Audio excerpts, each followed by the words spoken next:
I'm sure you've heard of Gaulish France, or you know, it was a very regular word back then. So the Gaul. So this is the oratory of the Gaul.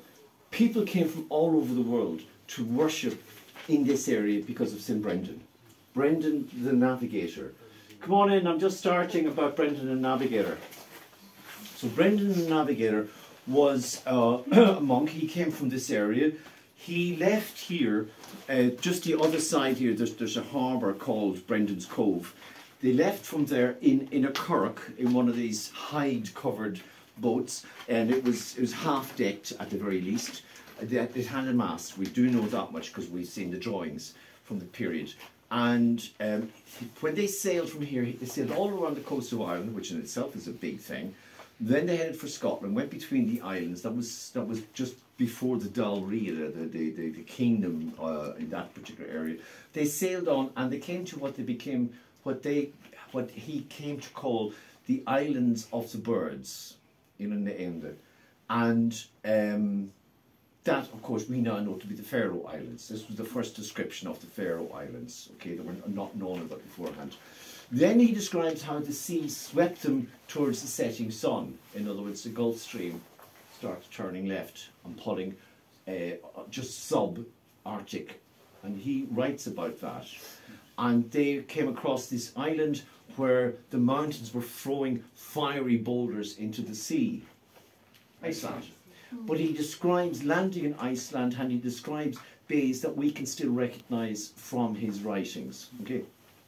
Greenland, he describes Greenland well enough we could find where he stopped. Then he describes Newfoundland, and he calls it Talavan Eask, the land of the fish. Now we know the Gulf of Labrador is teeming with fish because it's very shallow. You've got the cold waters meeting the warm waters. It's teeming full of microscopic life and fish.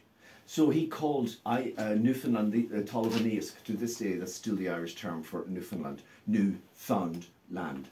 Now, when you fly over into Gander, and he describes this very, very clearly, there's all these little round dolmen-like islands, little humpbacked islands. And bit by bit by bit, the islands start joining together and becomes little hilly terrain with less and less water until eventually it's solid land. When you fly into Gander, that's exactly what you see. He describes it incredibly well. They then leave there and go on to a much larger place. He doesn't give an awful lot of description about that, unfortunately. They then leave there. The whole thing takes 7 years. They arrive back. I told you about the iceberg, the cathedrals of icebergs, first person ever to describe icebergs. He also described his meeting with the giant whale, first person, European at least, ever to describe a meeting with the giant whale. They come back to Ireland, he writes this up, it's called Navigatus Brendaris. I actually discovered it in Netherlands. Here we talk about St. Brendan, but it's actually so well known on the mainland, there are lighthouses called after. Brendaris is one on Texel, an island off Netherlands. So he was extremely well known. So when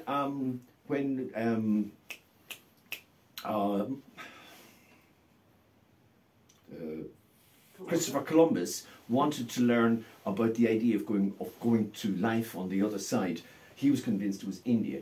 He came to Galway, and he studied in Galway for some months. And while he was in Galway, he was told about a canoe with 2 dead people that were found who were not like Europeans. They had slit eyes. They were a very different kind of skin.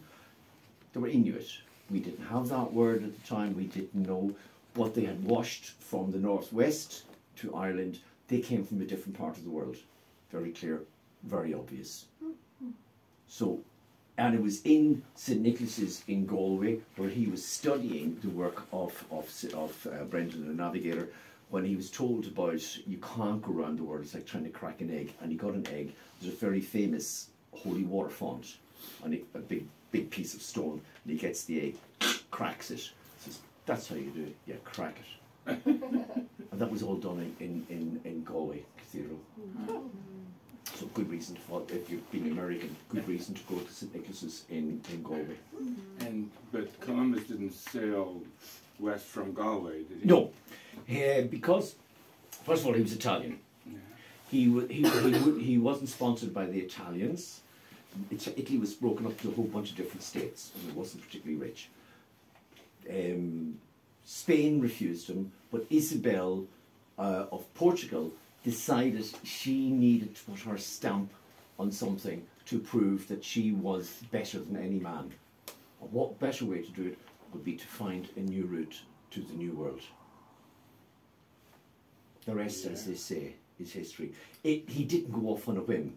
He had to convince people. He had to convince his sailors. Yeah. He had to convince his captains. He wasn't. He was like an admiral. He was there in overall charge. But the captain on a boat, and this is the first line on your Lloyd's register. When you buy a boat, a sailing boat, a proper sailing boat, not a toy. The first thing when you get your insurance is, captain is law under God. That's under Lloyd's register. When I was a sailor and I was captain, I'm registered captain up to 20 meters commercial. You signed for that. You are responsible for the boat and all aboard and everything on the boat. The manifest. You are responsible for that under God. It also means if somebody is creating a problem, you're law under God. You deal with that problem in whatever way the captain sees fit. But the admiral doesn't have that. The admiral is not the captain. So any of the captains could have said, nah, turn back. They could have said it at any point, and legally they were right. Admiral is not a high rank? Yes. But it doesn't mean he can give orders to a captain. The captain's responsible to the boat, not to the project. Okay. See the difference? Yeah. So the admiral in this case, I just have a mental block in his Columbus. He was in charge of the project, but not in charge of the boats. So he had to convince the captains and their officers to work with him, because if they didn't buy in, this wasn't going to happen. So he had to have the knowledge. So that's why he came to Galway, to gain that knowledge. And Isabella was convinced of a new world? Yeah, he managed to convince her.